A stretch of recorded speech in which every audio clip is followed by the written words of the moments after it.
Brigadir Ridal Ali Tommy, anggota Polresta Manado, Sulawesi Utara, ditemukan tewas di Jalan Mampang Prapatan 4, RT 01002 Kelurahan Tegal Parang, Mampang, Jakarta Selatan, Kamis, tanggal 25 April tahun 2024.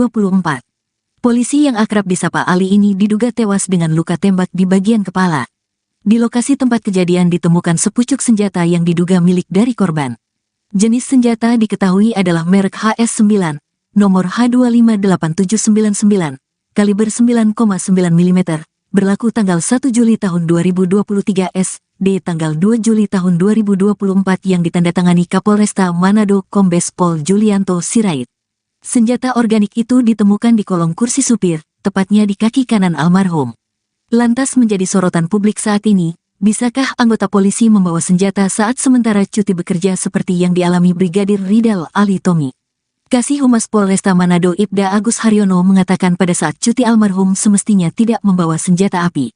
Yang bersangkutan izin menjenguk kerabatnya di Jakarta. Secara sop baik izin maupun cuti ia tidak boleh membawa senjata api, ujarnya Minggu, tanggal 28 April tahun 2024. Haryono mengatakan almarhum harus menitipkan senjatanya ke bagian logistik Polresta Manado sebelum dia cuti kerja.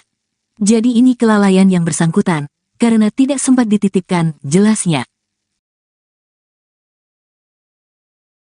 Komisi Kepolisian Nasional atau Kompolnas mengurai analisa soal kejanggalan kematian Brigadir Ridal Ali Tommy alias RAT.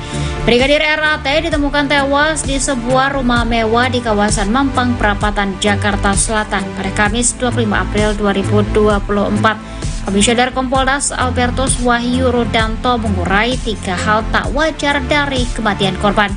Kejanggalan pertama adalah alasan Brigadir RAT datang ke Jakarta. Albertus mempertanyakan terkait Brigadir RAT datang ke Jakarta dengan alasan cuti. Yang mempertanyakan siapa yang mengizinkan dan apa alasannya. Kejanggalan kedua, perihal lokasi TKP tewasnya Brigadir RAT. Kompolnas bakal mengusut alasan korban mendatangi rumah pengusaha di Jakarta.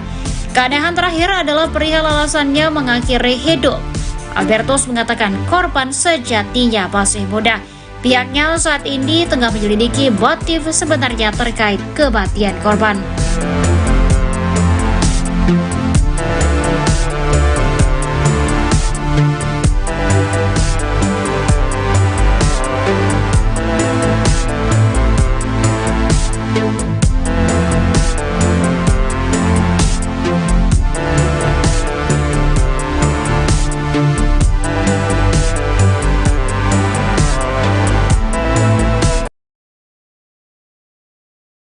Pemilik rumah tempat tewasnya anggota Polresta Manado Brigadir Ridal Ali Tommy atau RAT, Indra Pratama meminta agar publik tak menggulirkan asumsi liar terkait peristiwa ini.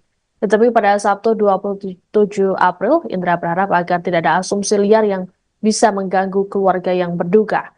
Dikatakan oleh Indra, meski dirinya bukan bagian dari keluarga Brigadir RAT, namun ia sudah lama mengenal anggota kepolisian tersebut.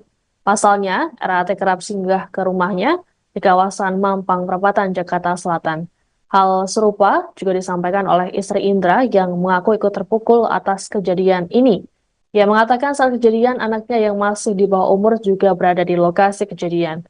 Untuk itu mereka meminta masyarakat agar menunggu informasi valid dari pihak kepolisian. Atas peristiwa ini, Indra dan sang istri memilih untuk menyerahkan penyelidikan ke pihak berwajib.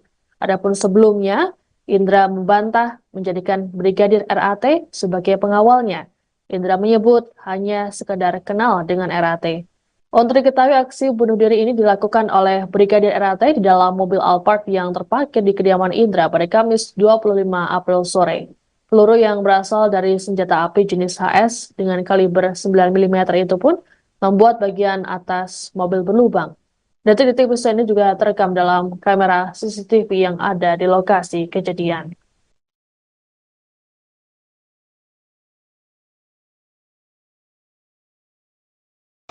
Pak, kalau si korban ini sudah lama tinggal di sini atau gimana? Oh, enggak, dia baru seminggu berkunjung di sini ya. Oke.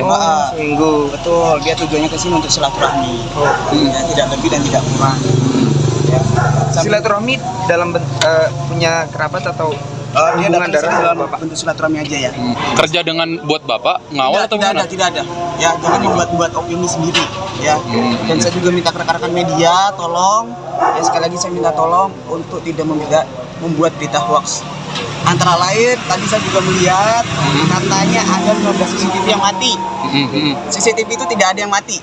Total ada 20 CCTV yang aktif dan DVR-nya sudah diserahkan ke pihak berwajib. Ya, itu aja rekan-rekan semuanya ya. Tapi pada saat kejadian abang ada di lokasi? Saya tidak ada di lokasi, saya berada di luar. Ya, semua nanti bisa dibuktikan semua. Ya. Tapi informasi dari kepolisian sejauh ini, kenapa sih Bang? Motifnya apa dia bisa sampai Kalau motifnya masih belum tahu, saya baru pulang juga.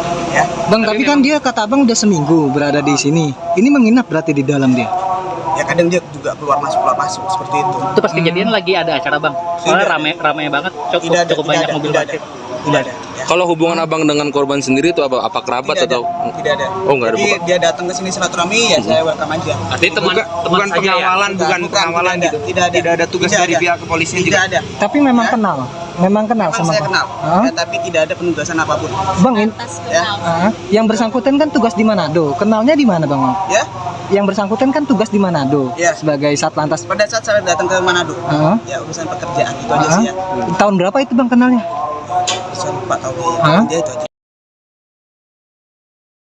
Curhatan terakhir Brigadir Ridal Alitomi sebelum ditemukan tewas dalam mobil Alphard di kawasan Jakarta Selatan diungkap sang istri. Kepada istrinya, Brigadir Ridal Alitomi sempat mengeluhkan soal tempat kerjanya. Hal itu disampaikan oleh Brigadir Ridal Alitomi kepada istrinya, Novita Husain. Brigadir Ridal Alitomi ditemukan meninggal dunia dengan luka tembak di bagian kepala pada Kamis, 25 April 2024. Ia tewas dalam mobil Alphard hitam di Jalan Mampang Prapatan 4, RT 10 2 Kelurahan Tegal Parang, Mampang, Jakarta Selatan. Kepada Novita Husain, Brigadir Ridal Alitomi rupanya sempat curhat sebelum meninggal di dalam mobil. Pada percakapannya itu, Brigadir Ridal Alitomi mengeluhkan soal pekerjaannya. Almarhum bilang sudah tidak nyaman lagi kerja di situ, kata Novita dikutip dari Tribun Manado, Sabtu, 27 April 2024. Namun Novita mengaku tidak tahu apa yang dimaksud suaminya itu.